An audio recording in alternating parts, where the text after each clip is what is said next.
It's a 16 buff in the dark.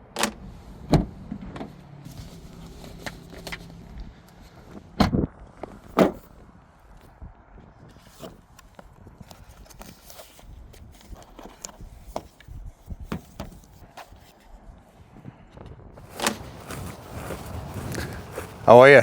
Welcome back to the channel. Now, I've been a very lucky boy since you last saw me on my first video. A friend of mine and a fellow sheep breeder north of the border has been very kind and sent me down a brand new microphone setup to help me record these videos on. It's even got the little furry heads on it to keep that wind noise down so you can hear what I have to tell you. Thank you very much for that to that individual who sent it down. He won't necessarily like me naming him, I don't think. But pedigree sheep in the Muirkirk area, been on the Fed by Farmers podcast. I think most of you will know who I'm talking about. So thank you, it means a lot. Now, I'm acutely aware I've decided to start a YouTube channel based on forage and other similar species in the middle of March. There's not actually a great deal to really talk about or even actually look at significantly in the middle of March when it comes to forage. These videos, not only will they, when we do get into season, be able to look at what we have in front of us, but I think it's also important for us to, or for at least for me, to discuss with you the options that you have going forward for the current year, to then hopefully guide and make some of those decisions that you have around the options for the coming season. What we can talk about at the moment is options that we have after maize. So once we've harvested that maize crop, what can we establish behind the maize crop to have over winter, possibly produce some forage to then allow us to go back into maize later on in the spring. First of all, we'll look at the reasons why we're going to try and establish a crop after our maize has been harvested. Now, the first and foremost reason for me personally is the environmental benefits.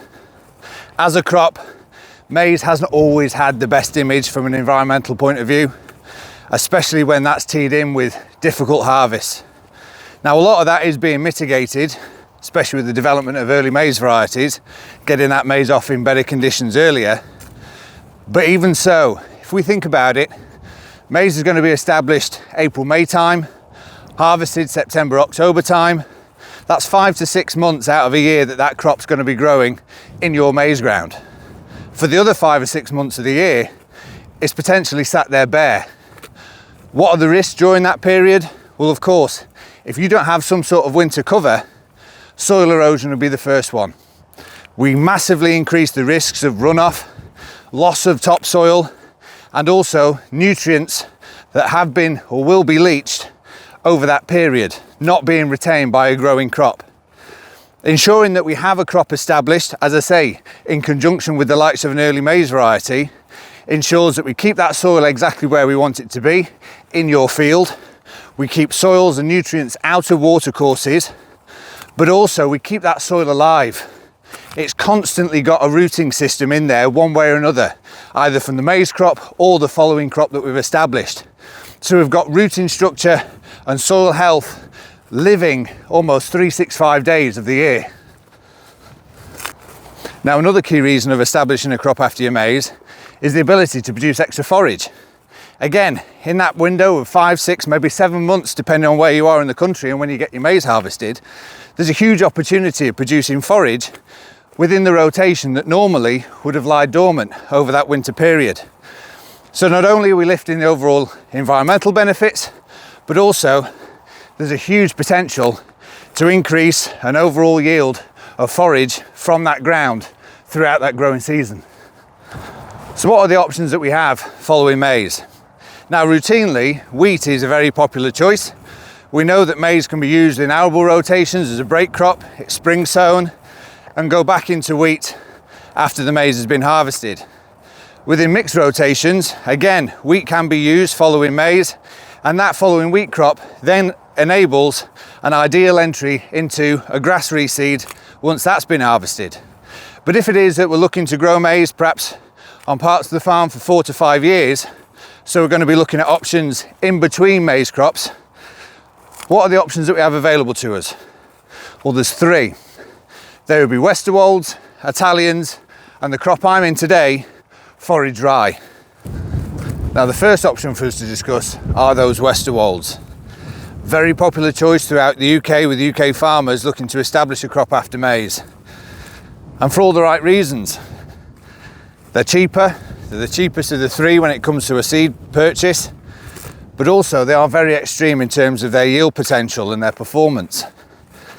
But what I would say is actually they are incredibly high yielding and have a lot of potential in terms of performance, but in the most favourable of conditions. That's what they've been bred to do. For the UK farmer establishing those after their maize crop in a UK autumn-winter scenario, this is where they can tend to lack that reliability. Westerwolds require a minimum of 4 degrees centigrade for a soil temperature to actively grow. That doesn't really go hand in hand with the ability to perform following a maize crop in the UK going into the winter. We know that their performance is extreme. They have significant potential, as I say, in those right conditions. But the problem is that within any species type, or even any livestock type, we all know that as you push those extremities, overall reliability and performance can fray at the edges. This is where westerwold has its biggest weakness. It's that ability to overwinter itself, to really drive in the winter and actually last. The ability to overwinter can really be minimized by those colder temperatures, and it really zaps that overall energy out of the westerwold plant during those winter months and heading into the spring. This is where we see limited performance in westerwolds. I think this is where growers who have tried to establish westerwolds after their maize as almost a bit of a first look and a first try have got disappointed, possibly never gone back again. And I can fully understand, because those results ended up with a crop that wasn't really worthwhile entering after maize. Now, that's not to say that westerwolds don't work. If we have an incredibly open winter, mild winter, they can produce a crop. The other limiting factor then comes from the feed quality of that forage that you produce. Regular feedback on farm, I would suggest, is that, yeah, we got a crop of westerwolds off, but didn't really feed great. Again, goes against the variety and the species, and then also potentially the whole scenario of establishing a crop after maize. So overall, westerwolds, yes, they are cheaper, but they are a lot more frailer than the other options that we have available to us. You may end up resulting in not the outcome that you wanted to achieve, but let's look at the other two and see how they would compare against the likes of westerwolds. So now we move on to Italians. Compared to westerwolds, you're going to pay around about £5 an acre more for that initial seed cost. Italians are normally supplied as either individual varieties or possibly a three-way blend. They also require that minimum soil temperature of 4 degrees or above to actively grow. But because they're not as extreme as the westerwolds, because they're not that one-hit wonder, they do have that ability to shoulder that impact of going into slightly more marginal conditions and then also heading into the winter. They also give you flexibility. We've all seen it where a plan changes in the spring and that ground that we'd planned to go back to maize, actually we'll take that out and reseed it maybe, or we'll move the maize to a different part of the farm. If it is that you've established an Italian lay over the winter, that then gives you the option to leave that down for 2 to 3 years. It can become a highly productive cutting lay within the rotation and therefore give that solid overall reliability that we're looking for with options after maize. Overall feed quality is also a lot higher compared to westerwolds, and I would tend to say if it was me and you were looking to go down that specific grassroot option out of the two, I would definitely consider the Italians and probably leave those westerwolds in the bag. And now we move on to the crop that I'm in today. This is a crop of Forage Rye. One of the regular questions that I get asked come drilling time, I'm after some rye. Right, which rye are we after? Forage rye, hybrid rye, or potentially ryegrass? There is still quite a few questions around the differences between the three. Forage rye is a conventional cereal bred to produce significant amounts of biomass and forage into the new year in the early spring. Hybrid rye is the hybrid of conventional rye, and that crop will be established in the autumn and destined for whole crop over the summer. Very popular option within the AD sector. And then of course ryegrass is ryegrass. It has no association to rye, only just similar by name. But it's very important that you do make sure you get what you're asking for, and the person that you're speaking to regarding seed supply also knows what you mean, because yeah, confusions have been made and the different species put in the wrong place. Forage rye isn't actually anything new. It's a very well established crop and was a very popular crop many years ago. One of the benefits that we bring from rye into the situation following maize is that extreme winter growth never really switches off. It doesn't really have a dormancy phase, so it continues growing every day after you've drilled it. Back in the day, those benefits are utilised in the new year, especially for an early turnout point of view. The forage rye would get up and grow over the winter, and that would give you your lump of forage to have that early turnout onto. Forage rye would be there before your grass really woke up, giving you that opportunity to graze a big lump of forage, and then following that your grass would have woken up, and then you would have got into your grass lays after that.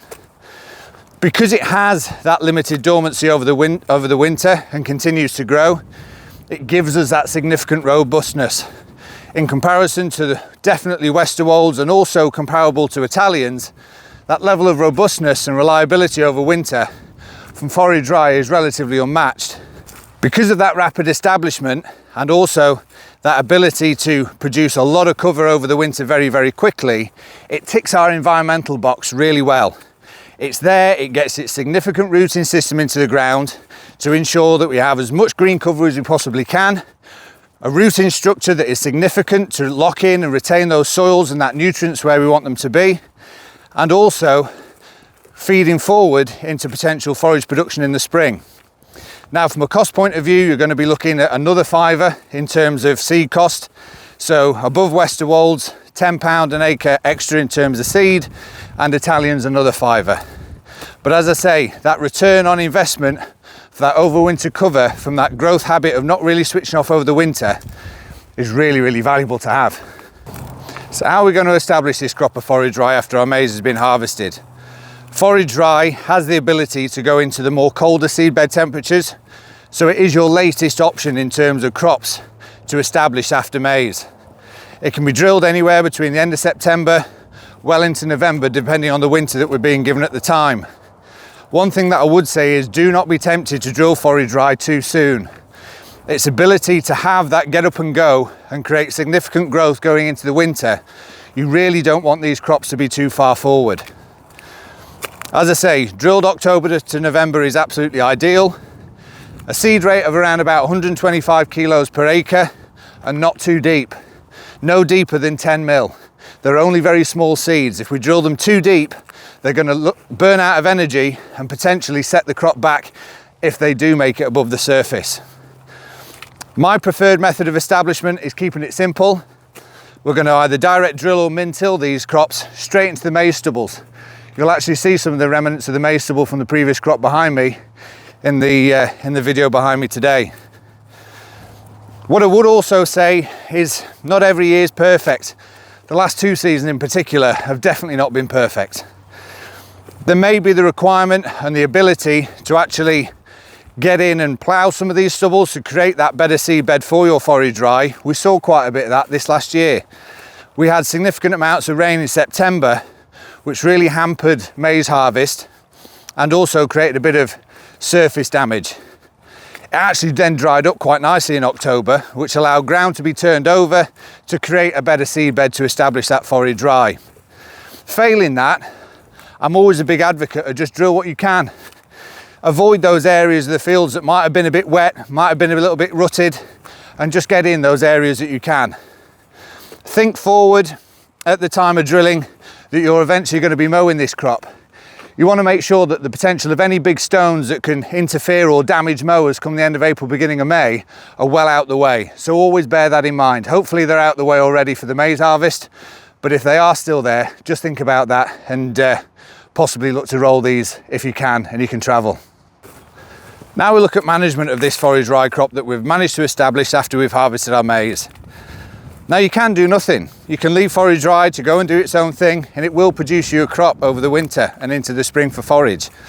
Or, as we know in many aspects of agriculture, some marginal gains can give you significant returns on investment.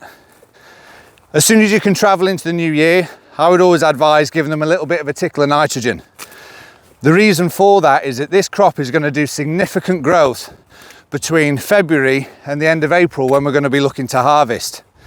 By giving it that little pepper nutrition early on, you're holding its hand. You're giving that marathon runner the Mars bar, or probably something more healthy, to help them run that race and push them on.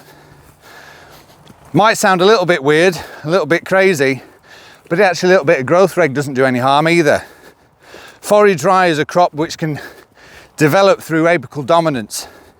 That means on each plant it has a main tiller, that dominant tiller. All the other tillers then work and grow to support that main tiller. By giving it that little bit of growth reg just into the new year, you take that apical dominance out. Therefore you have a much more uniform and stable crop, and we're not just making these crops look nice and flat, we're also making sure that we're actually adding yield from those additional tillers that would normally be slightly suppressed in the effort supporting that main tiller. Now, if it is that you have established your forage rye in very good time, you took advantage of a very early maize harvest, ideal conditions that have continued on to the winter, and you're concerned about how forward these crops are, you can manage them with sheep. It's another benefit and an aspect of a crop of forage rye after maize regardless. They do give you the ability to either have flying flocks of sheep in, to manage that overall growth stage, and also produce a level of income from those flying flocks. If you've got sheep of your own, you can utilise forage rye as a grazing over the winter. Not too hard. We want to make sure that we've got a crop left in the ground to get up and grow for that harvest for main forage at the end of April. But managing with sheep is a really good way of utilising these crops and the benefits that they can bring over the winter. Once we've got these crops into the new year, we've given them that little bit of nutrition, we've given them that little bit of growth reg, and we're really pushing on towards the end of winter and into the spring. As I say, forage rye is going to do some significant motoring. Now, this crop behind me here today, this was drilled in the middle of October. We're currently in the middle of March, and I would say we're probably 2 to 3 weeks behind where I would normally expect to see my forage rye crops. To be fair, after the last 2 winters that we've had, I don't think that's necessarily the end of the world, and it's actually fully understandable. But the end game is going to be taking this crop for forage at the end of April, beginning of May. How are we going to be taking this crop in terms of harvest? We need to think of it as grass. I know I've already said it's technically a cereal, which it is, but we need to think of it and manage it as grass. That means that we're going to be mowing it, tedding it, rowing it up, bringing it back in either a forager, forage box, or bale it. Do not, for whatever happens, plan to direct chop forage rye. Yes, it's a cereal. Yes, we're used to whole cropping cereals, but you cannot direct chop forage rye. That massive benefit of that rooting structure that forage rye gives you to retain overall soil profiles and nutrients over the winter also acts as a significant pump for water. On more marginal ground or heavy ground, this is actually a huge benefit. It can mobilise water and move water into the new year to actually aid you in terms of establishing your maize. Conversely, on the drier, lighter ground that can get droughted out if we have a dry spring, also worth bearing in mind that forage rye will remove a significant amount of moisture that could impact the overall establishment of your following maize crop. Now, because it moves that level of overall water, this is the reason you can't be tempted to direct chop it. If you direct chop forage rye, you are going to be bringing significant levels of water back into the clamp, And I've actually heard of a lot of scenarios where farmers have tried putting forage rye in over the winter for all the right reasons after maize, direct chopped it, clamped it. The clamps have either blown in their walls, we have effluent running across the yards, and in general just creating a great big mess. Which means, again, another one of those scenarios that's created where all the right reasons were put into place for establishing a crop after our maize, but potentially one of those outcomes that puts people off trying it again in the future. You'll have just heard me mention that the end game for this crop of forage rye is going to take place with harvest at the end of April, beginning of May. Now, I know a lot of you watching like to start drilling your maize by around about the 15th of April. No, I get that. If it is that you've got significant areas of maize to be drilling, you've got to make that start sometime soon, if the conditions allow. But what I would say is to get the most out of this crop, and we never want to rush anything like these crops in and not get the full potential of them, especially when we've done such a good job of producing them over the winter, is to actually take these crops at the end of April, beginning of May, when they're maximising overall yield and also quality. Yes, that will push your maize date back when it comes to drilling. Again, I accept that. However, let's all think about those scenarios that we'll all know well and good. We've established all the maize that we plan to drill that year. We've possibly gone and done first cut, and there's a field of grass that's not really performing very well. Late decision, we're not going to produce a lot of grass off of that. We'll take it out, we'll put it back into maize again. That maize crop, because it's later drilled, higher soil temperatures, hits the ground running and never looks back. Therefore, when we get to harvest at the other end of the year, that individual crop is very rarely any different to the rest of the crops that you drilled possibly a few weeks before.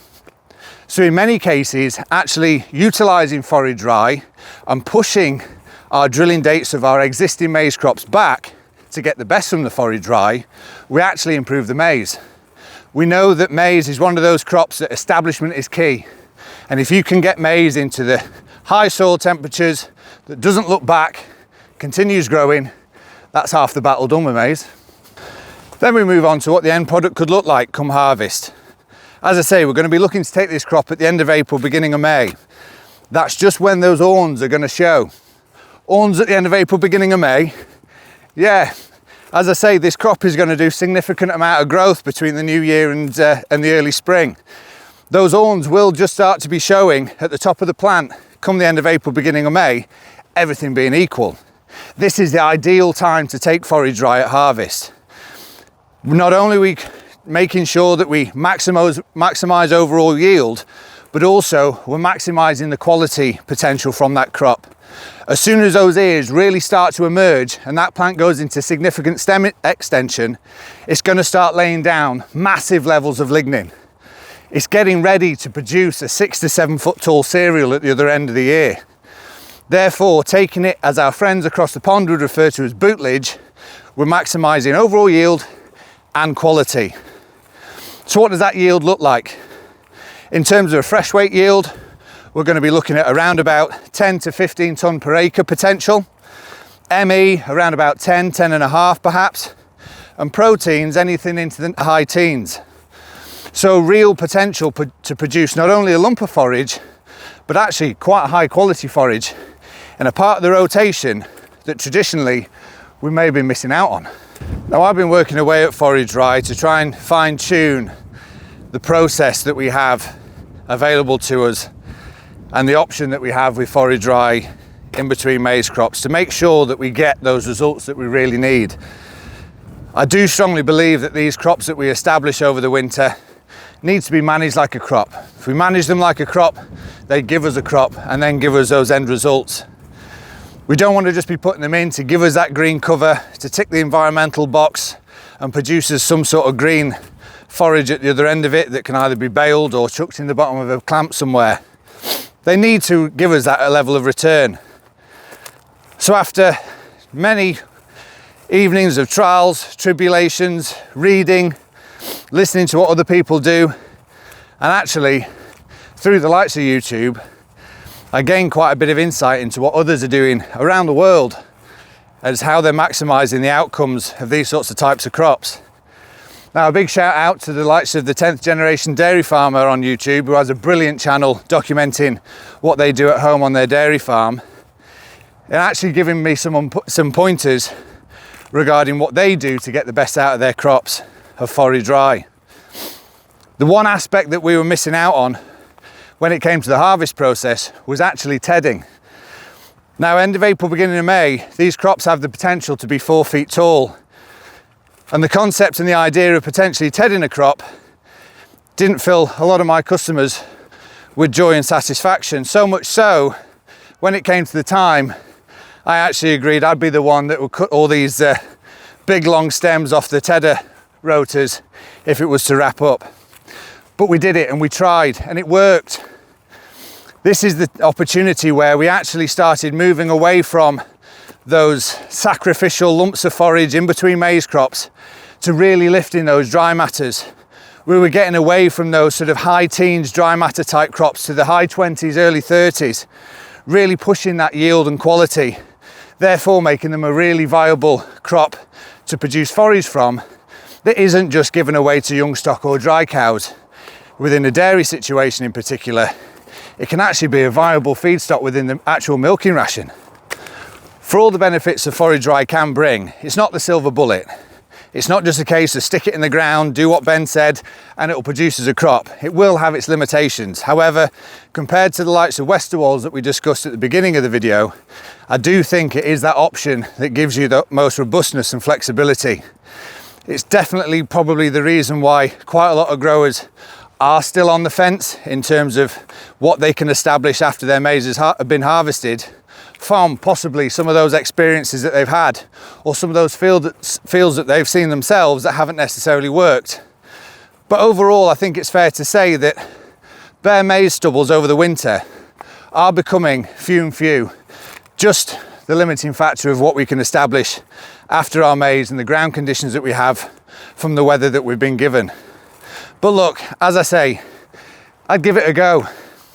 There's the options out there, there's the information available to give the likes of forage rye a chance within your rotations to reduce that environmental impact and lift that overall potential from forage production on your farm. Not only have I been just chipping away, working with my customers as to how to fine tune forage rye, but also as a business, we've also put a lot of work and investment into forage rye as well. Within our R&D network, we've actually screened and trialled quite a few varieties of forage rye just to determine what the differences is between those varieties available to the UK market. Now, I would agree that, again, one of the limiting factors for growers routinely getting involved with crops like this can be seed supply. Traditionally, we rely on seed of forage rye to be imported from the EU. That hasn't been very easy over the last few years. So not only did we screen varieties, but we screened varieties to look to select those specific varieties to then grow away for seed ourselves. The crop I'm in today is a variety called Lunator, and this was identified as the most rapid to establish and the highest potential yielding variety within our trials. By producing seed ourselves, we do also reduce the limits and the impacts of seed supply to you as UK farmers. We've got to remember, I've discussed that this crop could potentially be 4 foot tall come forage at the end of April, beginning of May.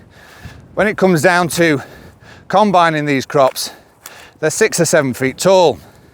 Your losses can be huge. So my only advice, if it is that you are a grower who's either looking to routinely establish a crop like forage maize, forage rye behind your maize, is to secure your seed early.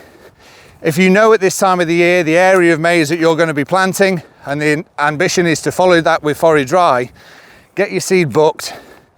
It's getting harder and harder to secure seed as demand grows, which is a brilliant thing to see. And as I say, overall, a testament to UK farmers and how they're managing their overwintered maize stubbles in comparison to years gone by, in conjunction with those early maize harvests from those variety selections that we see today. When it is that you come to select your varieties and your seed for forage rye, do be aware not all forage ryes are the same or equal. Yes, there'll be some cheaper ones. Yes, there'll be some more expensive ones. But what are you getting for your money? Now, Forage Rye, you do get true Forage Ryes. The crop I'm in today, as I say, is Lunator. This is a true Forage Rye. There are also Forage Ryes there out on the UK market, which I would refer to as more cover crop sort of type Forage Ryes. They're Forage Ryes that can be established in the winter, possibly with a few other little species in there as well, and then mainly incorporated and ploughed in as green manures into the new year. They really don't have that level of biomass potential into the new year and into the spring to then carry you forward to producing that ultimate forage crop at the end of the growing window. So there we have it. Forage Rye, the big daddy in between the maize crops.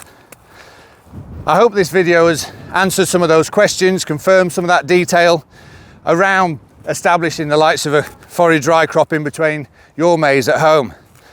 There are those other options, especially with regards to Italians in that earlier phase, but for those later drilled opportunities, that extra bit of robustness and that flexibility, and also maximising on the potential of return on investment, I hope you can see Forage Rye really is a viable option.